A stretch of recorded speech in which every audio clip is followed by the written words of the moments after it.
తెలంగాణలో 3 కేసులు అలర్ట్గా ఉండాలంటున్న కేంద్రం. దేశంలో మళ్ళీ కరోనా విస్తరిస్తోంది. కేంద్ర ఆరోగ్య శాఖ వెల్లడించిన గణాంకాల ప్రకారం జూన్ 1న ఉదయం 8 గంటల వరకు దేశవ్యాప్తంగా క్రియాశీల కేసుల సంఖ్య 3758కి పెరిగింది. వీటిలో అత్యధికంగా కేరళలో 1400, మహారాష్ట్రలో 485, ఢిల్లీలో 436, గుజరాత్ 320, పశ్చిమ బెంగాల్ 287, కర్ణాటక 238, ఆంధ్రప్రదేశ్లో 23, తెలంగాణ 3 ఇలా పలు రాష్ట్రాల్లో కేంద్రపాలిత ప్రాంతాల్లో మొత్తంగా 3758 యాక్టివ్ కేసులు ఉన్నట్టుగా అధికారులు పేర్కొన్నారు. కోవిడ్ సంబంధిత మరణాలు 28కి చేరాయి. కోవిడ్ మళ్లీ వ్యాప్తి చెందుతుండటంపై ప్రపంచ ఆరోగ్య సంస్థ ఇటీవల స్పందించినట్టు ఒక వార్త హైలైట్ కనిపిస్తుంది. సో ఇప్పటి వరకు 3758 కేసులు యాక్టివ్గా ఉన్నాయి భారతదేశంలో, మన ఇండియాలో అంటూ కూడా వార్త కనిపిస్తుంది. ఎంత ఉన్నాయి? 3758 కేసులు వచ్చినాయి. ప్రధానంగా అత్యధికంగా కేరళలో 1400 ఉన్నాయంట. మరి ఇప్పటి వరకు 28 మంది చచ్చిపోయారట. ఒక్కరు కాదు, ఇద్దరు కాదు, ఇప్పటి వరకు 28 మంది భారతదేశ వ్యాప్తంగా ఈ కరోనా మహమ్మారితోటి చనిపోయినటువంటి పరిస్థితి. 4000కి దగ్గర మరి భారత్లో కేసులు ఉన్నాయి. అత్యధికంగా కేరళలో 1400. పక్క రాష్ట్రమైనటువంటి ఏపీలో 23 కేసులు ఉన్నాయట. 28 కేసులు ఉన్నాయట.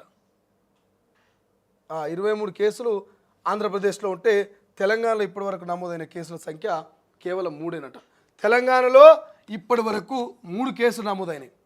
ఆంధ్రప్రదేశ్లో 23, కేరళలో 1400, మహారాష్ట్ర తమిళనాడులో ఇక 100 పైన కేసులు. సో దయచేసి 1-2 సార్లు చెప్తా ఉన్నాం, దయచేసి తెలంగాణ ప్రజలైనా భారతీయులు ఎవరైనా సరే కానీ ఈ కరోనాతోటి గతంలోనే 2020లో మనందరి జీవితాలతో కూడా అది 2020 మ్యాచ్ ఆడింది కరోనా కాబట్టి. సో దయచేసి ధైర్యంగా ఉండాలి. నేను 1-2 సార్లు గతంలో చెప్పినా ఇప్పుడు చెప్తున్నా, శానిటైజర్ వాడాలి, మాస్కులు పెట్టుకోవాలి. అత్యంత వేగంగా ఈ కరోనా వ్యాప్తి చెందుతూ ఉంది. ప్రధానంగా ఈ వర్షాకాలం ఈ దానికి ఒక సీజన్ అనుకో చెప్పుకోవాలి. ఈ వర్షాకాలంలో చాలా మరి కరోనా వైరస్కి అనుకూలంగా ఉంటుంది కాబట్టి ఇప్పుడు ఎక్కువగా వ్యాప్తి చెందే అవకాశం ఉంటుంది. చల్లటి ప్రదేశాలు, చల్లటి వాతావరణంలో కరోనా ఎక్కువగా వ్యాప్తి ఉంటుందని చెప్తూ ఉంటారు డాక్టర్లు కాబట్టి. సో దయచేసి మరి హ్యూమినిటీ పవర్ పెంచే విధంగా కొంత మన బాడీలో శక్తిని పెంచేటటువంటి ఫుడ్ ఐటమ్స్ తీసుకునే ప్రయత్నం చేయండి. సో బలంగా మనం తయారు కావాలంటే మంచి క్వాలిటీ ఫుడ్ తీసుకోవాల్సినటువంటి అవసరం ఉంటుంది. కరోనాని ఎదుర్కోవాలన్నా కూడా చాలా ధైర్యంగా ఉండాల్సినటువంటి అవసరం ఉంటుంది. ధైర్యంతో పాటు తగు జాగ్రత్తలు కూడా తీసుకోవాల్సిన అవసరం ఉంటుంది కాబట్టి. సో కేసుల సంఖ్య పెరుగుతుంది.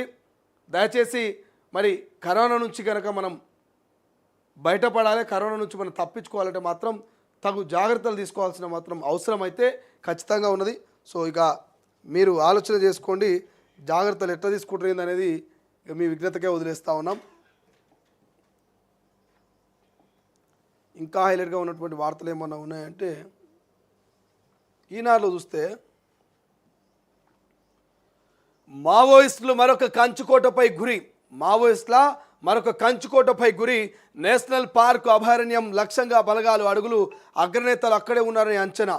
ఎదురు కాల్పులో మావోయిస్ట్ పార్టీ ప్రధాన కార్యదర్శి నంబాల కేశవరావు అలియాస్ బసవరాజు మృతి చెందిన అనంతరం కేంద్ర బలగాలు మరొక కీలక ప్రాంతాన్ని లక్ష్యంగా ఎంచుకున్నట్లు తెలుస్తోంది. ఇప్పటికే కర్రెగుట్టల్ని జల్లెడ పట్టడంతో పాటు అబుజ్మన్లోకి చొచ్చుకెళ్లిన బలగాలు ఛత్తీస్గఢ్ మహారాష్ట్ర సరిహద్దులోని మరొక కీలక అభయారణ్యం దిశగా అడుగులు వేస్తున్నట్టు కనిపిస్తుంది. ఆ 2 రాష్ట్రాలని విడదీసే ఇంద్రావతి నదిని ఆనుకొని ఉన్న నేషనల్ పార్క్ అడవుల్ని జల్లెడ పట్టడంపై దృష్టి సారించినట్టుగా వస్తున్న వార్తలు మావోయిస్టులో కలకలం రేపుతున్నాయి. మావోయిస్టులకు మరొక రహస్య స్థావరంగా ఉన్న నేషనల్ పార్క్ అభయారణ్యంలో పార్టీ అగ్రనేతలు తలదాచుకొని ఉన్నారని అంచనాతో కేంద్ర సాయుధ బలగాలు సమాయత్తమైనట్టుగా తెలుస్తోంది. ఛత్తీస్గఢ్ రాష్ట్రంలో సుమారు 2800 చదరపు కిలోమీటర్ల విస్తీర్ణంలో ఉన్న నేషనల్ పార్క్ అడవిలో మావోయిస్టులు కంచుకోటగా ఎంచుకున్నారు. అక్కడి బీజాపూర్ జిల్లా నుంచి ఇంద్రావతి నది మీదుగా మహారాష్ట్రలోని గడ్జిరోల్ జిల్లాలకు ప్రవహించే అవకాశం ఉండడంతో మావోయిస్టులు నేషనల్ పార్క్ అడవుల్లో స్థావరాలను ఏర్పాటు చేసుకుని కార్యకలాపాలను సాగించారు.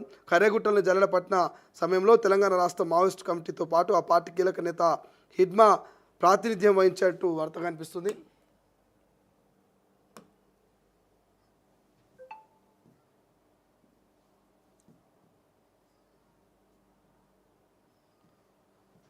సో మావోయిస్టులకు సంబంధించి వరుస కథనాలు అయితే వస్తూనే ఉన్నాయి. గత కొన్ని రోజుల నుంచి మనం చూస్తూ ఉన్నాం.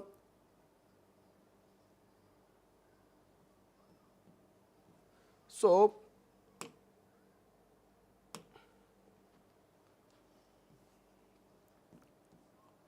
స్థావరాన్ని మార్చిర్రు మావోయిస్టులు అనేది ఇక్కడ మనకు క్లియర్గా తెలుస్తుంది. మావోయిస్టులు స్థావరాన్ని మార్చి మరి అక్కడ అడవుల్లోకి వేరే అడవుల్లోకి పోతూ ఉన్నారు అనేది ఇక్కడ హైలైట్గా కనిపిస్తోంది. కాబట్టి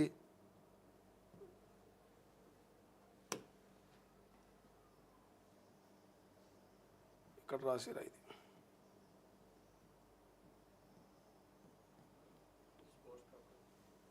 సో ఇట్లా వరుసగా థర్డ్ పేజ్ ఫ్రంట్